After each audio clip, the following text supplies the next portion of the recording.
Welcome to our SmartSheet demo. In the next 10 minutes, we're going to work on a risk register for the project management office. Let's hit create and let's hit sheet. We're going to call this a risk register. The cool thing about SmartSheet is it could do anything you imagine. You just need to think it and it will do it. So we're going to have a number of fields up here. We're going to have the risk ID field. We're going to include the PMI's model of cause. And let's put a risk ID field here. Risk ID, cause, risk,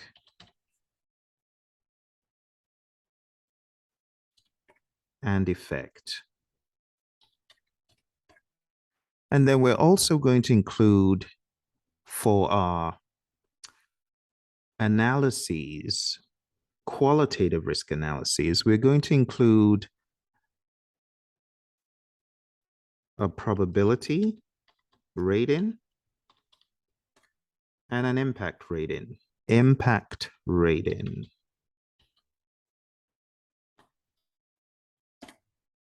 Okay, and we're going to include a risk score. So we're going to keep adding and adding and adding more stuff. So let's insert a column.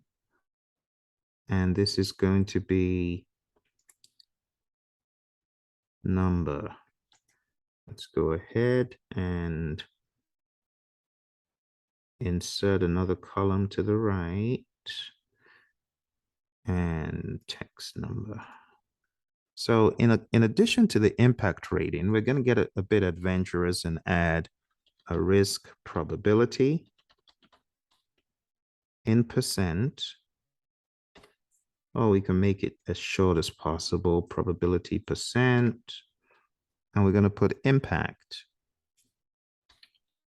in dollars. And we're going to also include the risk magnitude. And you know what the risk magnitude is? It's the multiplying probability percent times impact. So we can add a risk magnitude, also known as EMV, expected monetary value. Some of you who've done the PMP exam might recall that. So we've got quite a number of fields. We're going to add a risk owner.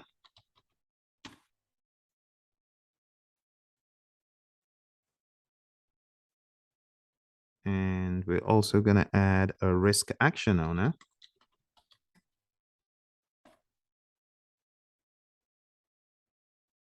We're also going to add the risk response and a risk response type. You see why risk is so huge on these professional exams.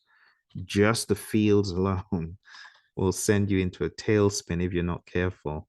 All right, we're also going to add the status, implementation status. We're almost done. We will also include here one more field, and this will be the date closed. So the day we close whatever we're working on, that'll be the date closed. So you might have caught this. So we have the cause, risk, and effect. These three are really more for identifying risks: probability rating, impact rating, and the risk score. Where did the risk score go? We got to include that. Risk score. Okay, probability rating times impact rating gives a risk score.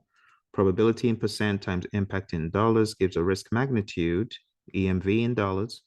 Risk owner, risk action owner. The risk owner is responsible overall for the strategy to deal with the risk. The risk action owner is the person who does the legwork to deal with the risk.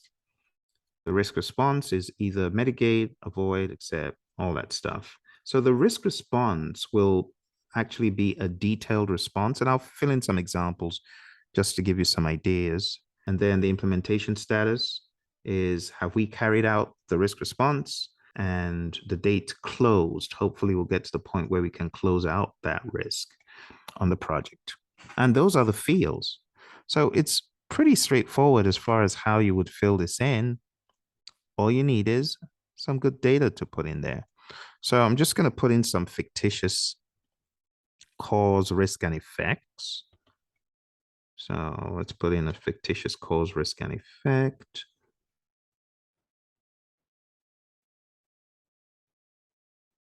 And just going to make it a little bit bigger, so you get an idea of how it all works. I'm going to kind of wordsmith it. So we could put some ID here. We can have maybe a departmental name. So if I'm in defense and space, and this is risk 001, and I could just keep on adding that sequence with a just drag it down like that. And I can do that for all the future risks. And moving on, we got the probability rating. For the probability rating, I should probably further define this for those who will be going in here, as in a scale of 1 to 5. And for the impact rating, I should also define this so that anyone going in there understands what that means. And as far as a risk score, the risk score is probability rating times impact rating. So I'll just put that there.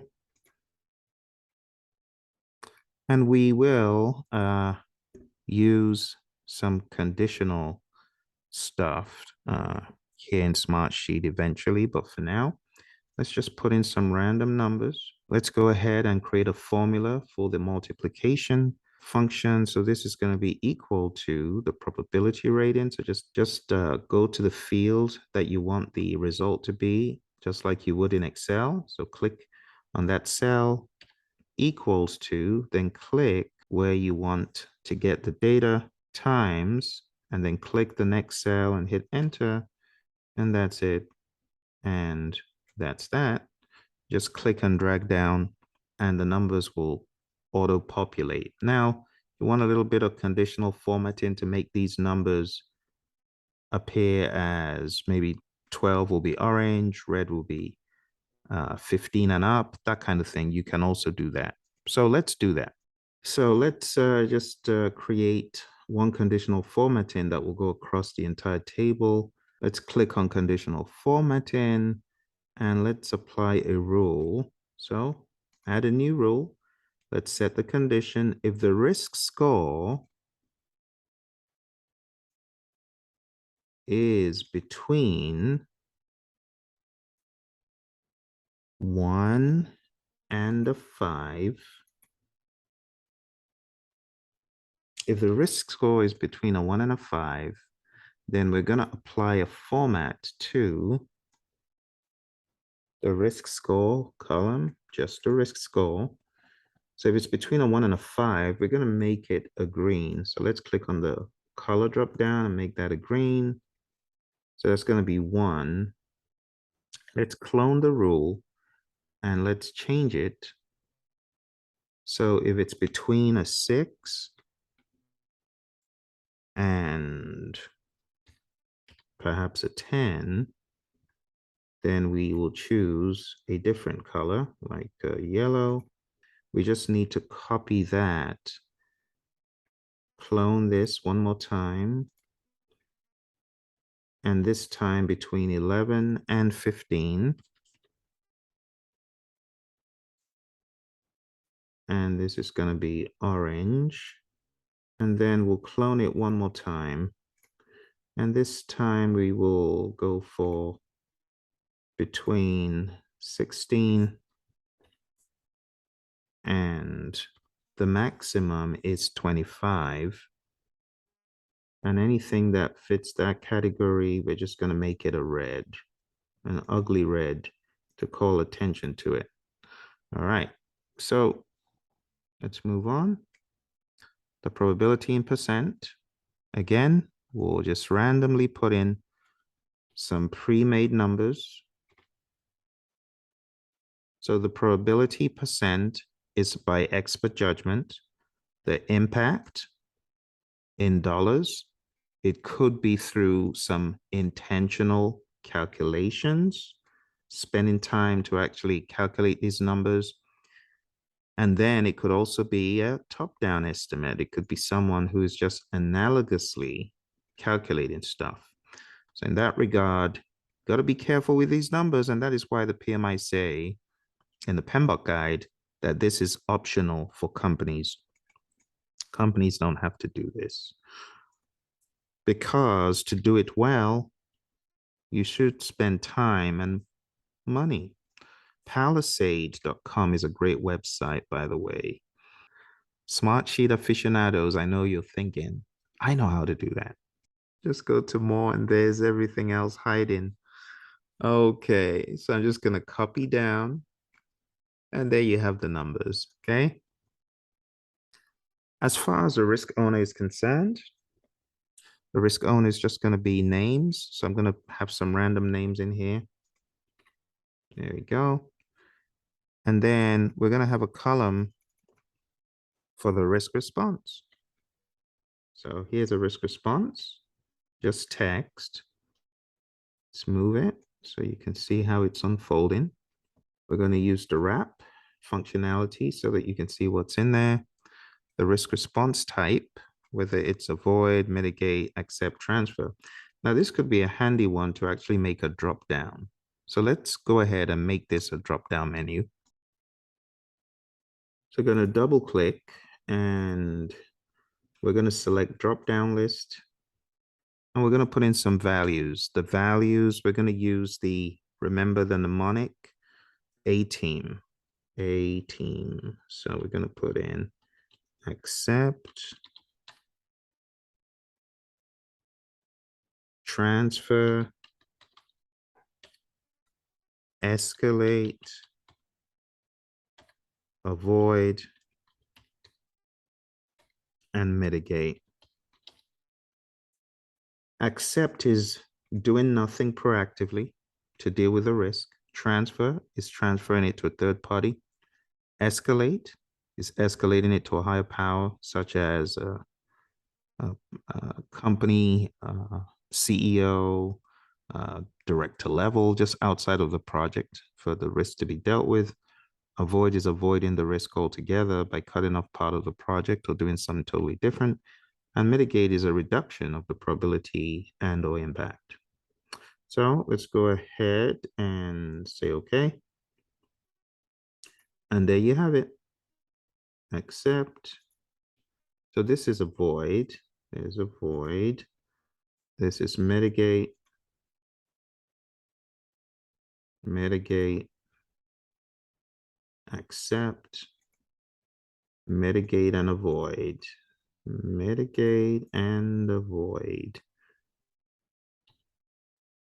You type in an A and it shows you what you're most likely looking for. So you could save time clicking on that by just typing in an A. All right. So we have a number of statuses. And as far as the risk action owner, we should have a risk action owner name, shouldn't we? Well, let's go ahead and put these in here. Risk action owner. Many of these folks have forgotten they're PMP certified. Do you recognize your name from the list? All right. So these were exercises we did way back in the day when the PMP exam was process heavy. So let's move on. We got risk response type. Let's type in implementation status. Like I said, we got a few things we could put in here. So let's go ahead and do another drop down. And let's say we've got implemented. We have pending.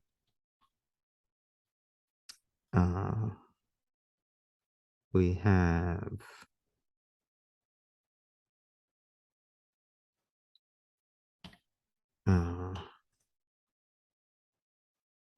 not applicable.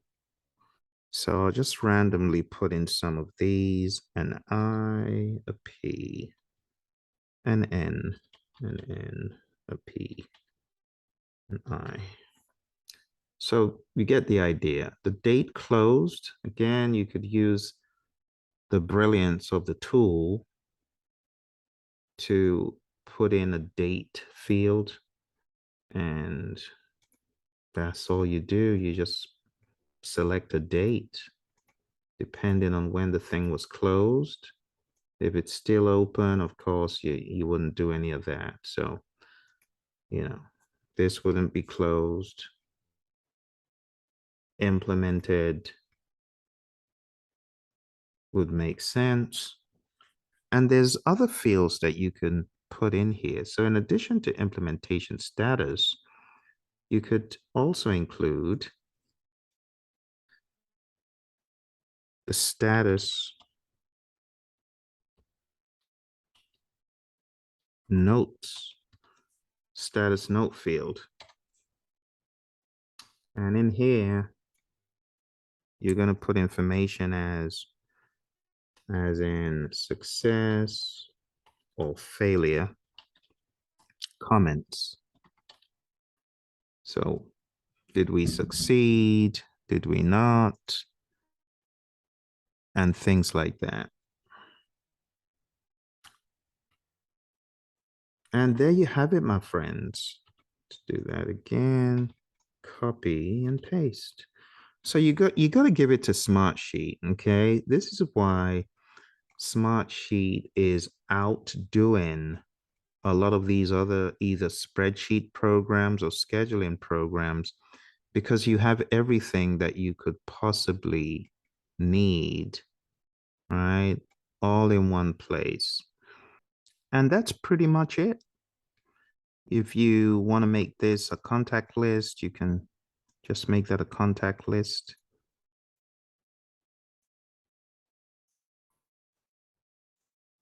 Same for the risk action owner. So if you're ever going to have like other folks working with you in here, their names would auto-populate in the same firm, or give you the potential to auto-populate a drop down like that. All right. And that pretty much is it. Remember, one of the key goals of this whole risk magnitude effort is to find the aggregate effect of risk on a project. And to do that, you could just use a formula equals to the sum